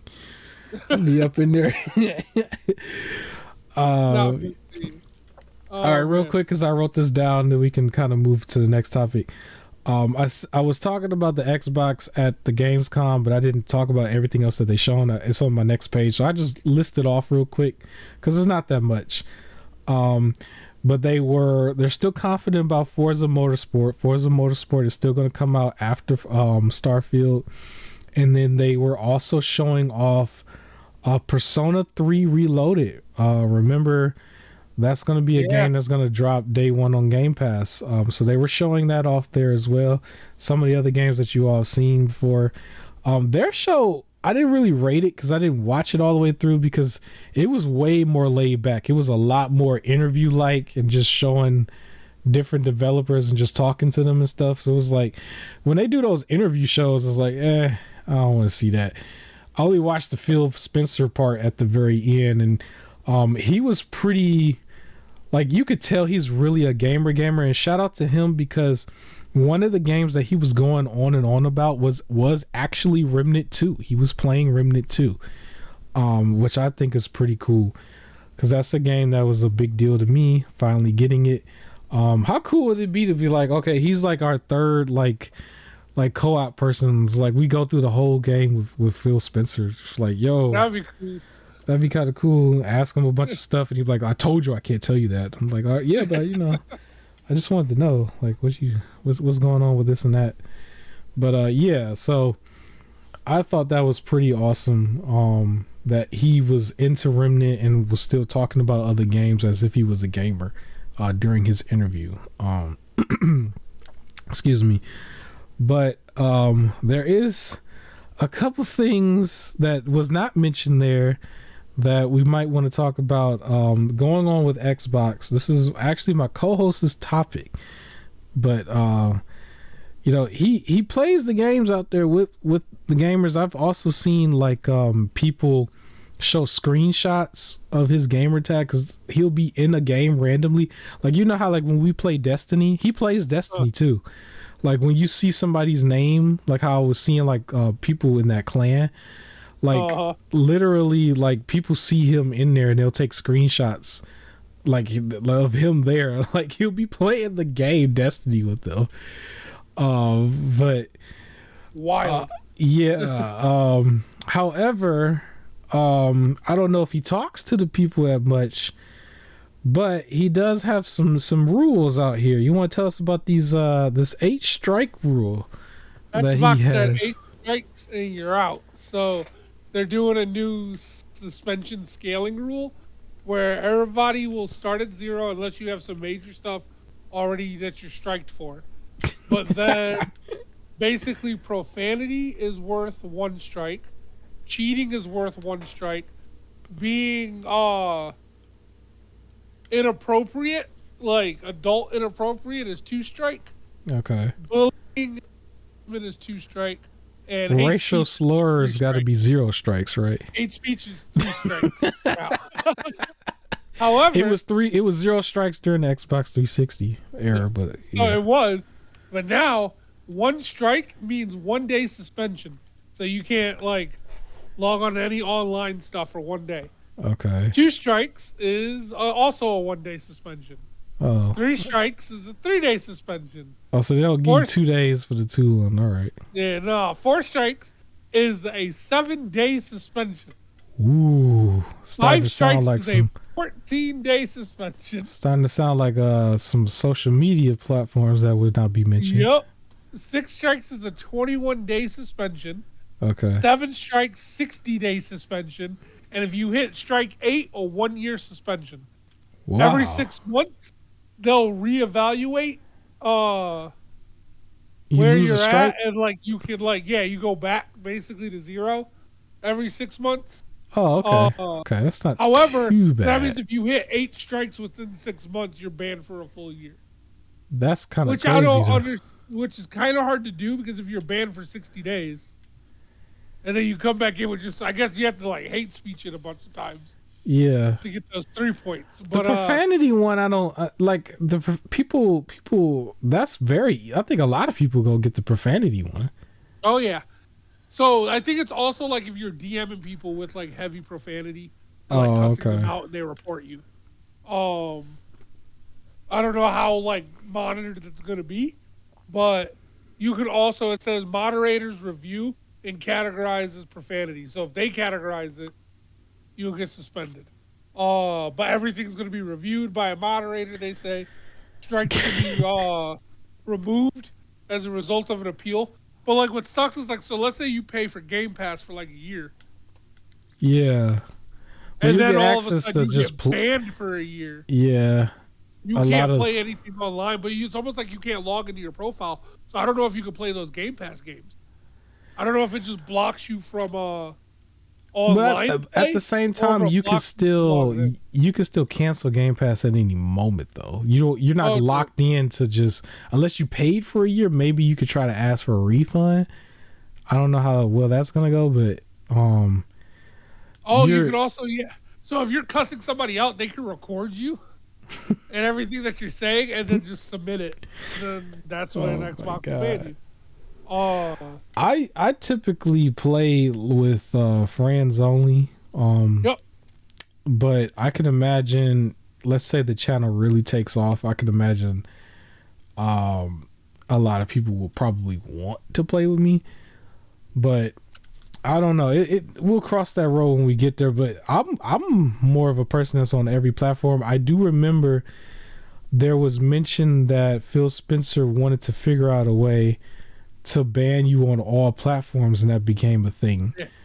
Because I think he Oh, said like if you get like a strike, like he wanted it to be like if you get banned on one game system, it should count for also Nintendo, also for PlayStation and that's PC. crazy.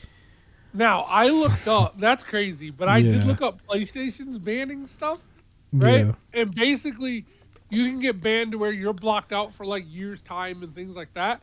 You can eventually, and I don't know how you get this one. This one is on some like you somehow bought things without paying them, yeah. and now like you owe PlayStation money, but like your system can get bricked by them. Like they can lock you out to where no account on that console can work like at all. It just you just don't get to do anything on that console. And I looked up and somebody said if they can it like be removed for secondhand. So if you bought the console from someone Mm-hmm. and then all of a sudden you try to log in and it's like permabanned, you can't play anything on here. And it was like, can you do that? And they should have said no, contact the seller. So Wow. if they brick your system and then they sell it to you, you just stuck I with a feel like brick system. that's somewhat illegal to me. I don't know. Like I feel like if So you yeah, I think you should still have the ability to play games locally. I don't think you I should agree. be able to do something like that because you paid the money. You Yep, know what I mean? Like, because I agree. let's say if this was Oculus, and because we already know how they are over there, but let's say you say something on Facebook, right? And then all of a 5 years sudden, ago. because you still need to have the Facebook account for Oculus, but they do something slick like try to like really ban you on this, like, but you still have this system, like, and that system is still your experience that you pay for. You don't have to be online or you don't have to play a game with somebody else. Like you can still play, like you should still be able to access it on your own. You But know what I'm also, can saying? you imagine getting banned and all your games require online to play? Like every game that requires you to be online to even play Yeah. it, and you just can't play any of those. Yeah, like so a game that I'm playing right now is Marvel Avengers, right? Technically that required online. Mm-hmm. Just at least to start it off. And I know that's a game that's going to get delisted on September 30th, but like I would be a little heated even if I spent $15 on it, but don't tell me I can't finish it or I can't. Yep. You know what I'm saying? That would be the same thing as like you get a speeding ticket and it's like, well, we're taking your car. It's Yeah. like, and like I understand they take them if you have like no tags or whatever, but it's like you have your tags, you pay the insurance and you pay all that, and they take it, and then somehow tell you still got to pay for the insurance and for the car note if you still had a car note. But Yep. your car, we're taking your car until you pay the actual like speeding ticket or something crazy. Like what? Like no, I think they're overstepping their boundaries there. They should not have the ability to do that. Maybe you can stop somebody from harassing other people online.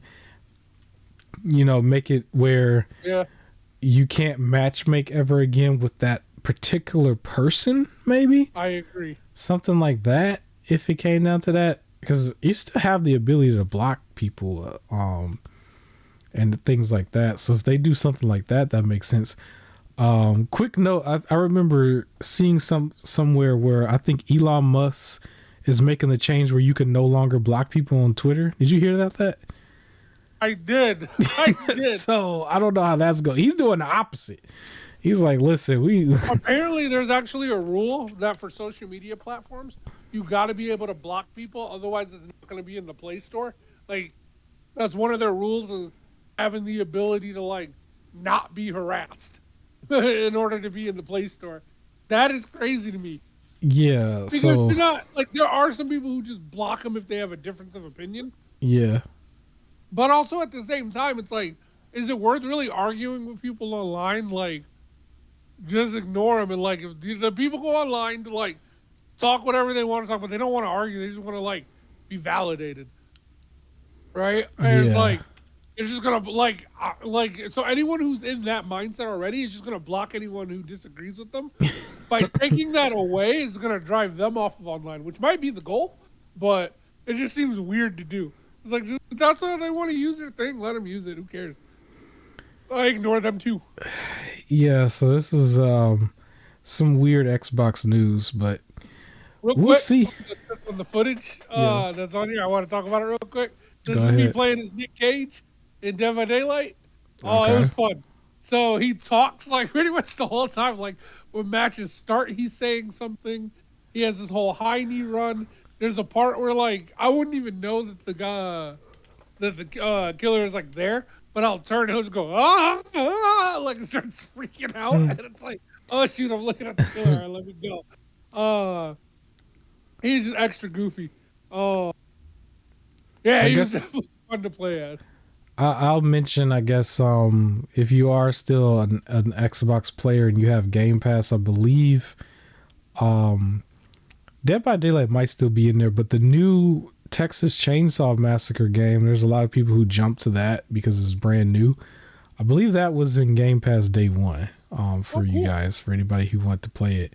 I've seen people play that a little bit here and there. Kind of still plays the same. Do you think you would play that or jump from this to that? Nah. No, not that big of a deal. No, I'm not the biggest Texas Chainsaw fan. Okay. So there's nothing really pulling me from Dead by Daylight with its wide variety to that one. So, like, I originally played Friday the 13th because I like Jason. Right. And then that one eventually, let people stop playing. Right. And then we moved to Dead by Daylight. But I think they closed the servers on that one too, if I remember hearing. They did make it single player though. Okay. But Friday the 13th had some like fun stuff in it that you can do solo. And some of the mechanics were slightly different. Like the animations were different and how you escape is different. So it had like some difference to it that I don't think Texas Chainsaw has. So I'm just like, There are moments where it kind of felt like a little graphic because I remember seeing him take his axe or something, just like full blown chop the person on the ground, like in the stomach, but they just didn't have the blood animation. But I was just like, yo, like they just straight showed that. But I guess that was another one of those games. They closed the servers down. I feel like they should make it where you list your own server, just like Resident Evil 5. I always praise Resident Evil 5 for that because, the people, if they have a good enough internet and stuff, they should be able to just play, have their private server. I think Resident Evil 6 did the same thing. That was a longer process, if I remember correctly, Resident Evil 6. But we was able to set up our own servers and just play. I think you should be able to do that based on your internet. Friday the 13th does. What's up? You can do A peer-to-peer private matchmaking. server. Yep. Okay, that's awesome. Okay, shout out to them because that keeps the game alive for the people that care. You know, because there are people who are like super horror fanatics. I've seen some groups where they could do the whole cosplay. They own all the collections on DVD. Excuse me, and so they would do something like this. Uh-huh. But anyway, real quick, this will go into the next topic. I think I mentioned it before, but so at the Jeff Keighley show at the very end, he mentioned that the game of the year, or not game of the year, the games awards show will be December 7th. I think he had that date before when I think they did it last year at that same date, but it will be December 7th. So whoever's going to be game of the year, we will find out December 7th. So remember that date. I will be covering that either here or a solo vid. I'm trying to do more solo vids. I guess before we go to my Remnant 2 story, we go into your other thing. Because I don't know if Remnant 2 is game of the year more than Baldur's Gate. But so you saw the IGN video. You said you want to give props to IGN. People were praising IGN, and I'm like, really? Why? So I had to watch this video, and I can see why.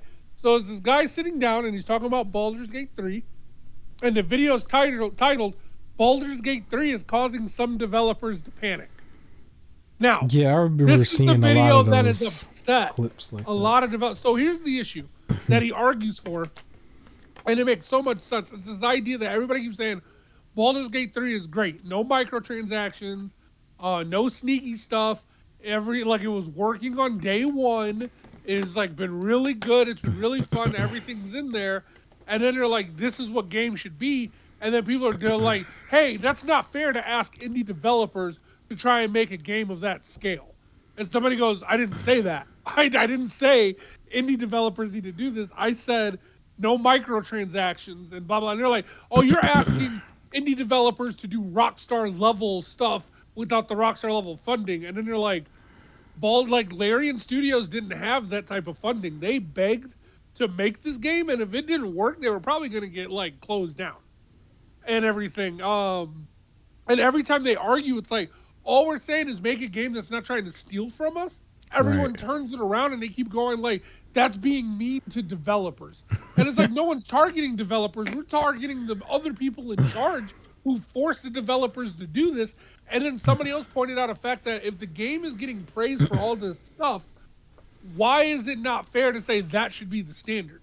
Like, why is it not fair to like have all of this good stuff and then go, but that can't be the like standard for games? Why not?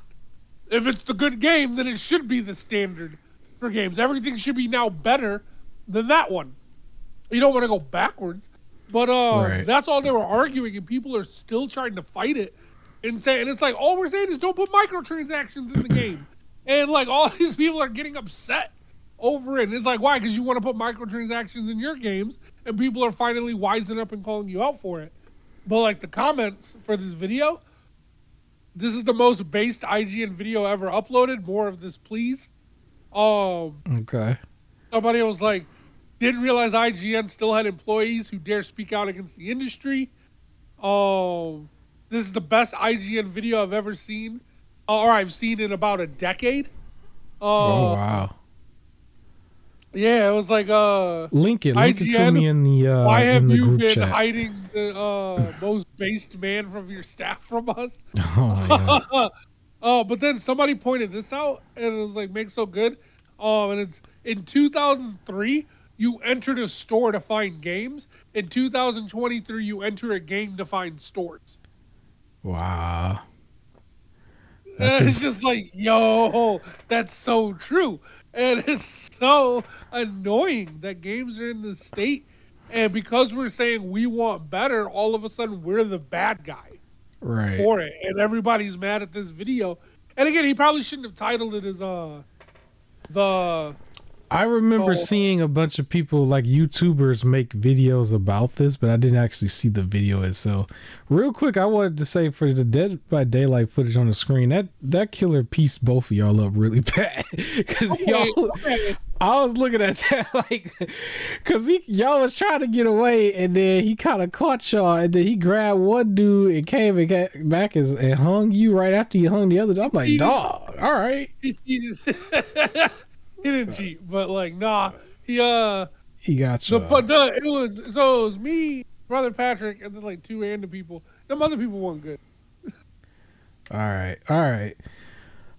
Well, this is gonna be a long show, I guess. We got a couple more topics. So, I will say just real quick, my thing could be real short. I don't know if this is gonna be a game of the year, a category game like Baldur's Gate, but it was one of my top fives, Remnant 2. I did finally get Remnant 2.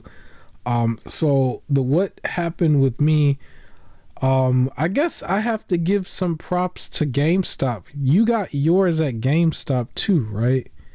Yep. So GameStop is periodically putting a few copies in the stores. They, for whatever reason though. Now, when I went to the GameStop that I went to, I checked first to see if they were in stores. It said there was one at a store that was actually like, I want to say like 6 miles away from me. It was about a 15-minute drive, so it really wasn't that far. It was in one of the areas I normally frequent, and I had time to get over there, right?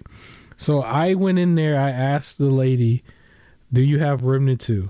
She said yes, and she did mention to me, though, this was one of the games we're not allowed to put on display. But didn't really tell me why. But that was something that I found out since then. And I think it's because they don't regularly have this in the stores like that. So it's almost being treated like the PS5. Like you got to ask for it. It's not going to just be sitting there. So that still goes back to like what is going on with Remnant 2, because this is a weird situation with them in that particular game, because all the other games that have physical releases, they show up in the stores. That's a game. See, it's weird because if we go back to the Future Game Show, majority of those games are indie games, and I don't think any of them, or maybe a couple of them, might have a physical release. You don't really think about those games as games that have physical releases unless they're a part of like limited run. But Remnant was not treated like that. It was treated like it was a big deal, even though it was priced like $20 less or $10 less, however you look at it. But it's a game that if you go online and look it up, it's advertised to have a physical release, and it's also advertised to be in retail stores, but then in all actuality is not. And I don't know why, but GameStop at least has it here and there. If you're somebody who, whatever your situation is, and you can't necessarily have it mailed to your house because you're just not there and you don't want to sit out all day, that's kind of my situation. GameStop might be the go-to. So I went to GameStop. I didn't have any reward points or anything like that. I did pay the full $50, $52 and some change. But I was able to get it. I have it. I believe I looked at it. It does run like 100 gigs. So that is going to be something I'm going to have to like definitely move. I think I have space for it, but it's going to be cutting it very close. So I'm gonna, I literally have to like play the Plague's Tale game that I have still installed. Probably go ahead and uninstall God of War Ragnarok, because I was done with that back in November. I just kept it on there. We'll probably uninstall Destiny when we go to play this. So yeah, but I think were we saying we were gonna completely stop on Destiny, or were we just gonna go back and forth? I forgot. Maybe we can talk about that off air. We can talk about that later. I don't remember. I just figured that we might not want to set a goal of trying to beat Destiny. Yeah, there's no way to actually beat Destiny when they keep bringing out new expansions and stuff. Yeah.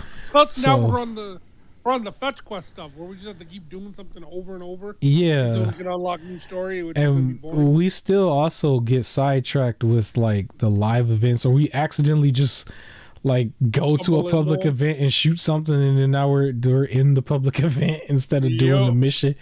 So there's that. But just to wrap it back around, so I did get Remnant 2 physical copy. You can get it at a GameStop if you go online and you search Remnant 2, search in your area. It might say 1, but the lady, when I got there, she actually had like maybe 4 or 5. But she did make that mention. I'm not going to mention which store or her name or nothing. I don't even know what her name is anymore. But she basically mentioned that it was not to be put on display. And I think it's because they don't have regular copies in there. And we still don't know the full answer to that. But she said she was interested in the game just because of how the cover looks. And I gave her the whole spiel and told her that she should play co-op and go back, play the first one first and then play this. And so now she's probably going to be a Remnant player. So Remnant, man, I'm helping some of these people. I'm helping Epic. I'm helping Remnant. Where the check at? Where is the check? Where is the ambassador check? I will be an ambassador for Remnant as well. Please hire me. I will send you a resume. Stores get copies when you show up. You just show up with some copies. Yeah, like what's going on? So shout out to GameStop for at least having this at store. So maybe if you live close to a GameStop, you might swing by there and just ask, because it seems like it's being treated like the PS5, where you just got to ask them, do you have it? Or or call first, right? Call them first and then swing by. Yeah. So that's that. And then second to last thing, this PlayStation Portable. So it's not Project Q anymore. Has an official title. PlayStation Portable. This is going to be I guess their answer to the Switch. I don't know. Maybe. Or what do you think? Sure. It's more their answer to Google Stadia. So it streams games, right? Yeah. You gotta. Now, does your PlayStation need to be on, or you just need to be under Wi-Fi? It needs to be on, and you need to be under Wi-Fi. Yeah. So it's similar to the things they used to do, with like the PlayStation Vita, where like it has own games. However, if you want, you can just play your PlayStation games as long as your PlayStation's on and under Wi-Fi, and as long as you're on and under Wi-Fi, and you could be away. So I did that before, where I was on my Vita and I was able to play a game from my home console, but I was at a friend's house, playing off of the Vita. It's just now this thing doesn't have its own games. Yeah, I was gonna say the difference is huge here, because with the Vita, it still had its own list of a little stuff here and there. This does not. However, I think there's like a whole Windows operating system thing, which means you're able to access, I don't know, if you go through some other channels and things like that, I think get Game Pass on it, which means if you wanted to play Starfield on PlayStation, that's your way to do it. You can play it honestly wouldn't be surprised if they do an update and block all of that. I wouldn't be surprised. Probably. But if you're somebody who's looking for a streaming device and you want to have open freedom to do both, you actually want to get that Logitech device. Now that one's $300. It's not $200 if I remember correctly, but you might get it on sale, and then you'll have the ability to stream not only from the PlayStation, but also from Game Pass, and then your stuff on your PC. 200 still feels like too much. Yeah, it's still kind of a lot. I was wrong where I said this was going to be priced exactly like the well, actually it is. Isn't the PlayStation Edge controller $200? Am I tripping? Yeah. Or so no, I was right. I don't know. If it's $200, then I was right, because I said it was going to be priced exactly the same. The Edge controller is $179.99. Okay, so I was wrong. It was $20 more. Okay, similar, almost. I was close, yeah, but not exactly correct. But I am somebody who has jumped into handheld gaming a lot, but I do think this is something that I would skip. I do actually want to see it on display somewhere, maybe Best Buy. I might visit a Best Buy if they have it on display, if I find that out. But like I have technically, so you can still do the same thing on the ROG Alley. You just won't have the haptic feedback thing, I guess, because that's one of their exclusivity ish things to their handheld, basically. But if you have the ROG Alley, you can stream. Yeah, you could do this actually on that Logitech thing too. I don't have that, but I have the ROG Alley. This can do that on ROG Alley. I believe you can do the same thing on the Steam Deck as well, but you might have some performance hiccups here and there. Okay. And then, as somebody who has both emulation Game Boy devices, the Steam Deck, ROG Alley, and then both of those devices are technically the same thing, just in different packages, I guess. And then they do what this thing does, and then they do more than what this thing does. And then there's the Switch, possibly Switch 2. So Switch 2 will be coming out next year, right? That was the report. I should have asked the ambassador. I should be like, yo, ambassador, make sure this thing is better than all these other things. And then he wouldn't have told me where to apply for the job, right? So, but yeah, I don't think I'm a pass on this. I'm gonna be honest though, like the Edge controller. See, this is the power of having it in the store. Not even that, the what is it called? The Xbox Elite controller, the blue one. Like sometimes when I go in there to see if they put Remnant on the shelf or look at some other stuff, I see those things at the bottom. They do have those in the stores. It's like when you put the stuff in the stores, it kind of makes you want it a little bit over time, just a little bit more. But there's no like crazy sale or nothing that makes me just go and get it. One day you show up and you have the money for it, and you're just you're like, I might as well. But if I buy anything else hardware wise from PlayStation, it will be the VR2. Just because that's unique enough and different enough where I'm actually getting a different experience. I have no intentions on buying a PlayStation 5 Slim or Pro, and I don't have any intentions of buying the portable. Same. How about you? No, none of that. What about VR2? How do you feel about that?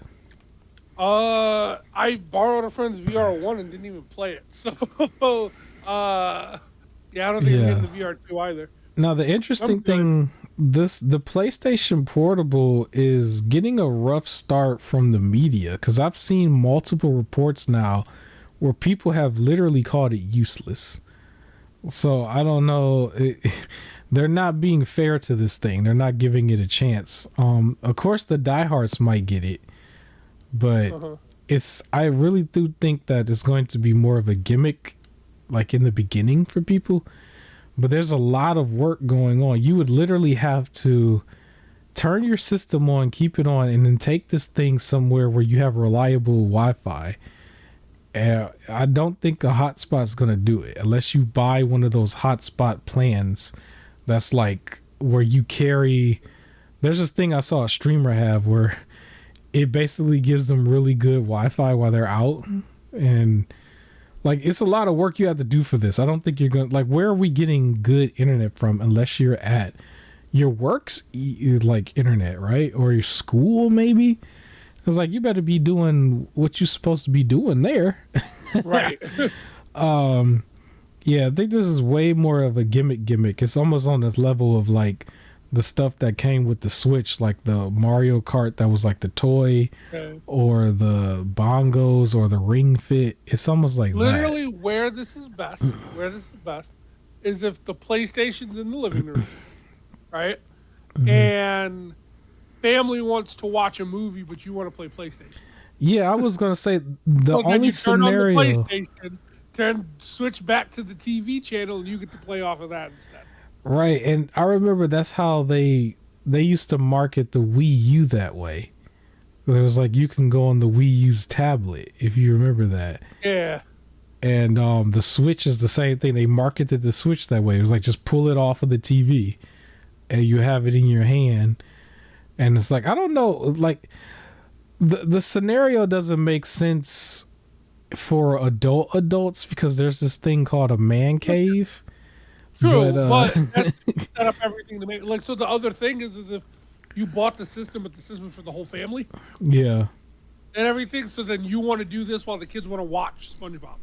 Right? The system's still in the main room, I guess. Like, yeah. Growing up, like, my friend had a GameCube, right? But it's like, Dad, it was his GameCube, basically.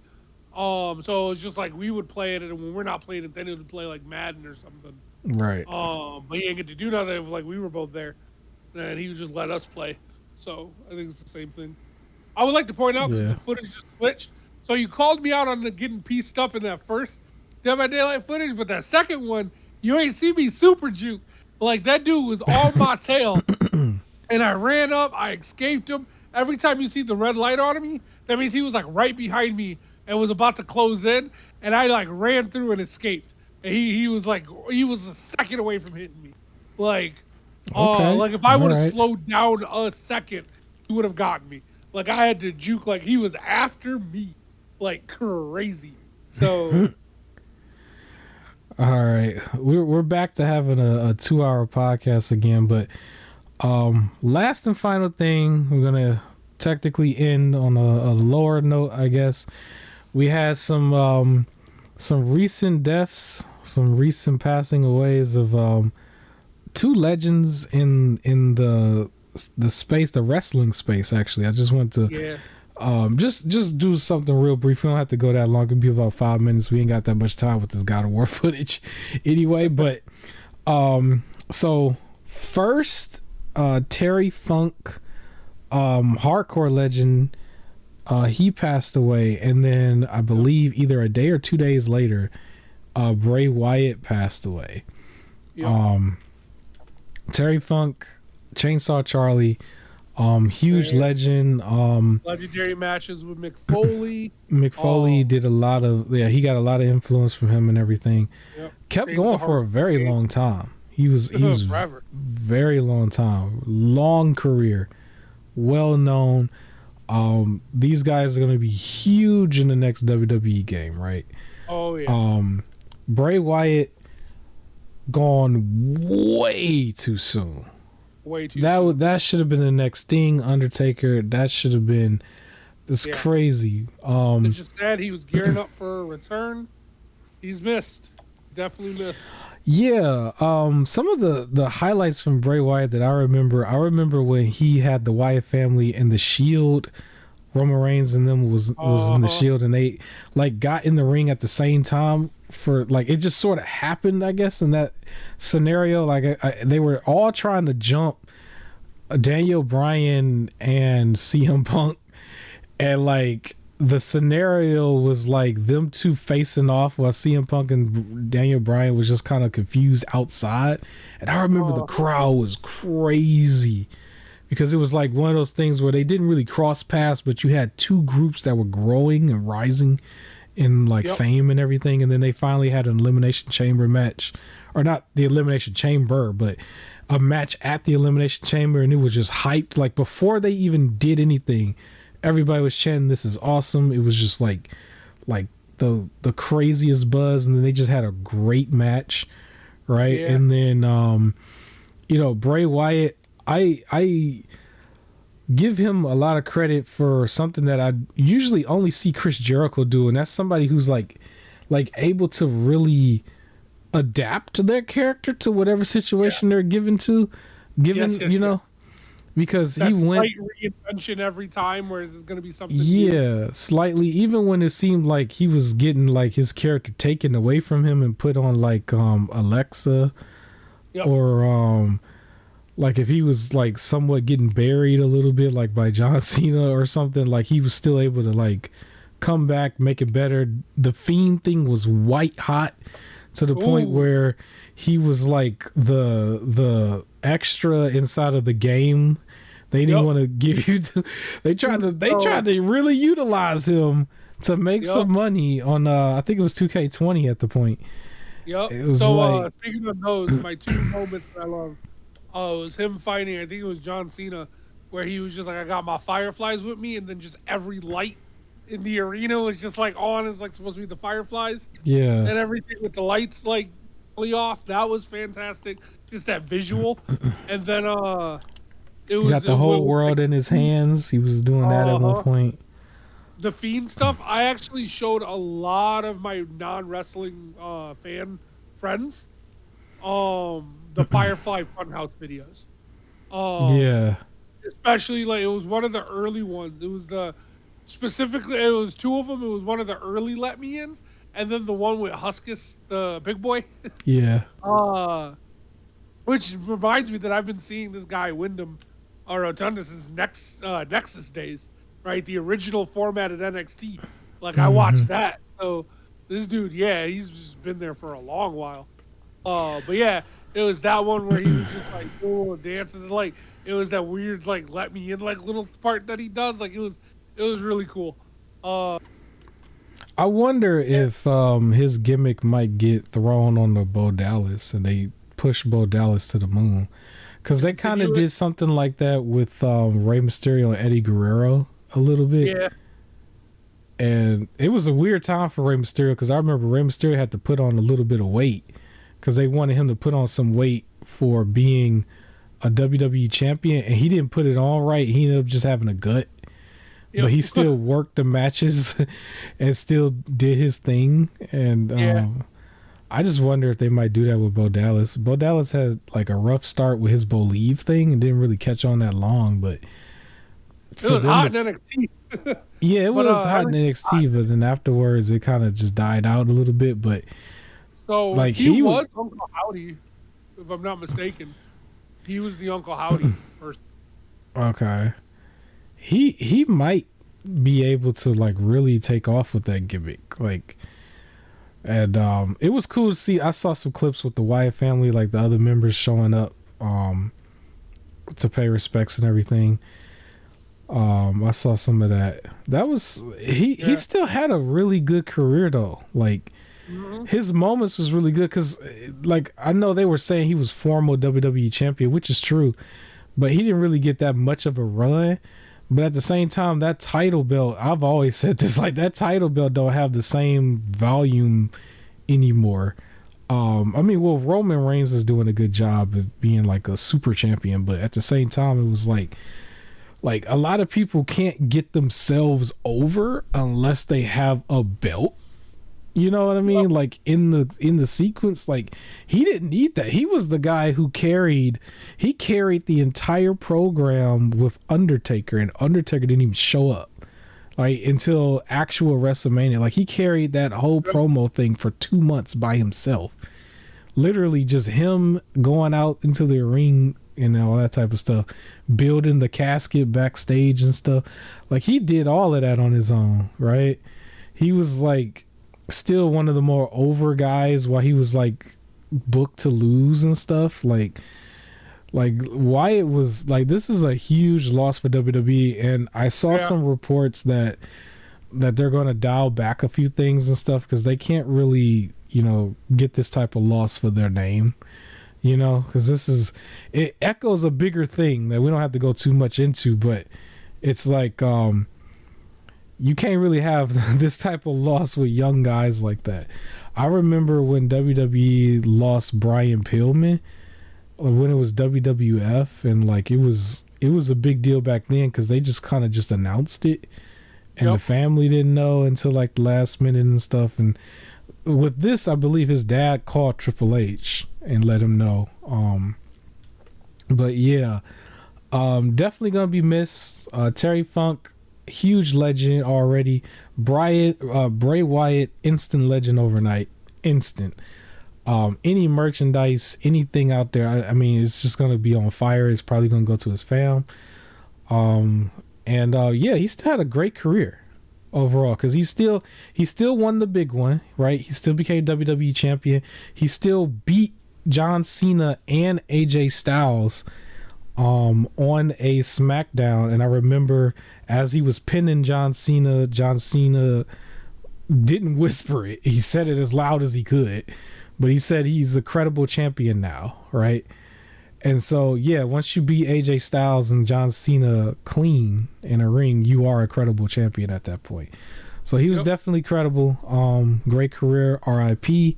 Much condolences to his family. Yeah, anything you want to say before we wrap this up? I think you covered it all, man. Rest in peace. RIP.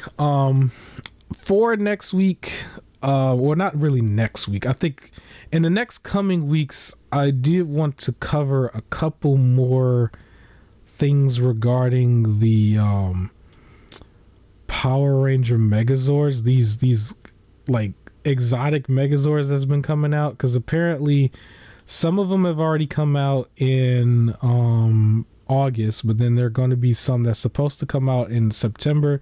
The big one being the $450 one.